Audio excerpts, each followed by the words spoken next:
Okay, so what I wish to talk to you about today is the importance of the gamma gamma coincidence while doing real gamma ray spectroscopy experiment. Okay, I'll be talking to you about gamma gamma and gamma gamma gamma matrices as well. Now, first I would like to draw your attention to this very basic reaction. Suppose we have got a projectile interacting with the target nucleus A. This is a projectile, this is target nucleus A. And as a result, suppose some compound nucleus reaction in an excited state is formed. Now this is a very basic sort of reaction, you know. Now, as a result of this, you see a large number of de-exciting nuclei are possible when the compound nucleus decays. Right. Now, let me just write down few of them. Suppose we have this x1, okay. Now here you will notice that I am just talking about the two body products only. This is a sort of basic discussion for you. In general, we can also have something and so on and so forth. Okay, but I would like to talk about the basics of coincidence using just these two. Say for example, okay, now, okay. Suppose we have got something else as well, and this small one is the lighter nuclei having one or two nucleons also. This one is the heavier, and we can have something as well. Okay, let me now generalize this and then we have so on and so forth. Good. Now, say when we are doing this experiment in the accelerator or in some accelerator, we are accelerating this projectile impinging on the target, and this nucleus is formed in the excited state. As a result of this, these are formed. Now, out of all these possibilities, suppose I would like to study this particular nucleus. So this is the origin of our discussion, right? We want to study this particular nucleus.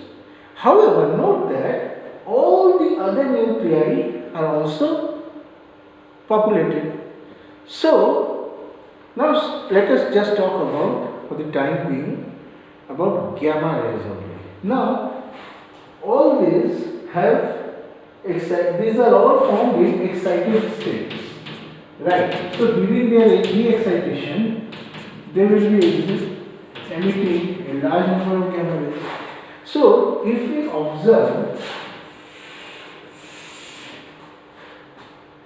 the spectra, experimental spectra, then we will have gamma rays from x1 star, similarly from x2 star, x3 star, so that is from x1 to x5.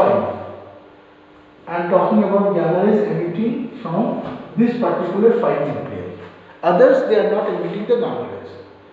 Take for instance. Then, as a result of this, we will have a hugely complicated spectrum, right? So, what's the problem? The problem is that there will be cases where two gamma rays, where one gamma ray from this nuclei may be very much close to another gamma ray from this nuclei, and as a result, we will not get separate peaks, but a sort of hum like structure. Okay. And how are you going to identify the nuclei then? Remember, we are interested in doing gamma ray spectroscopy.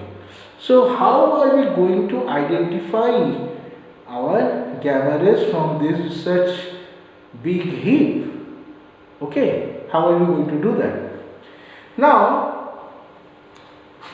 what we are going to do, we are going to use the coincidence condition. What is that?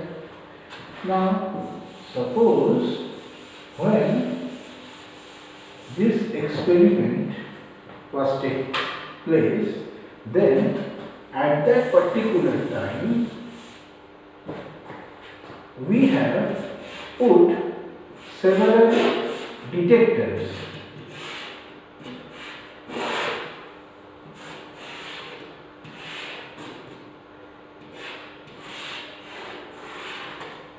Now this is suppose the target chamber where this C star nucleus is decaying, and around that we have put several detectors. D1, say, let me write from here. Okay, D1, D2, D3, D4, D5 and D6. You can put at many geometries, right? Many different angles. I am just giving this, showing this diagram to you for telling you the basic phenomena, right? Which is happening. You have to understand this. Now, suppose we were putting so many detectors. Next, what we do? Next, let us make a coincidence condition. That means, suppose we make a condition that if one gamma ray is entering this detector D6, then with that particular gamma ray, what other gamma ray are in coincidence? Okay, let me rephrase this. Suppose we have a scenario that this particular nuclei X3, let me draw its level diagram. Now you see, it can have many, suppose this is a medium nuclei, and it has several rotational and vibrational levels as well. Suppose this is one of the rotational level, this is one of the vibrational level, this is another rotational level.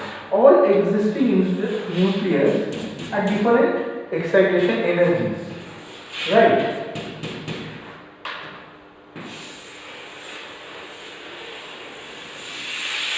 Now I am talking about just only one nucleus. Okay. And suppose this transition here is 317 kV. Okay.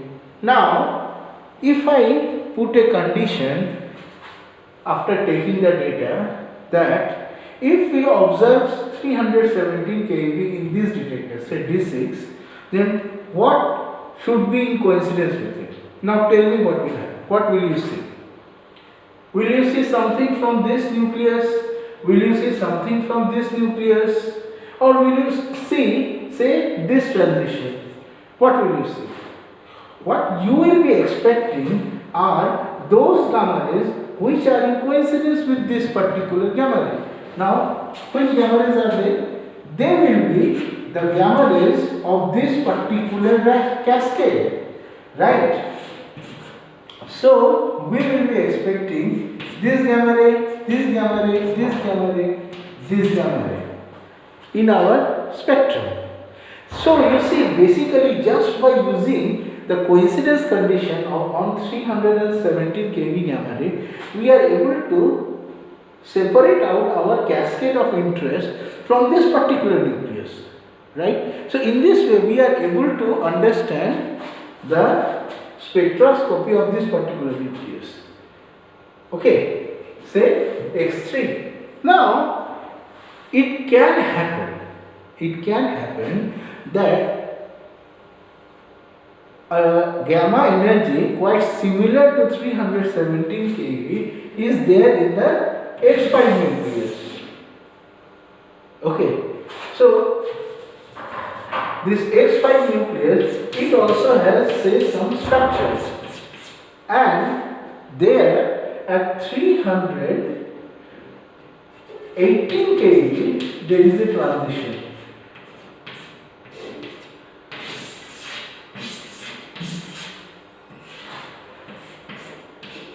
So what will we see then?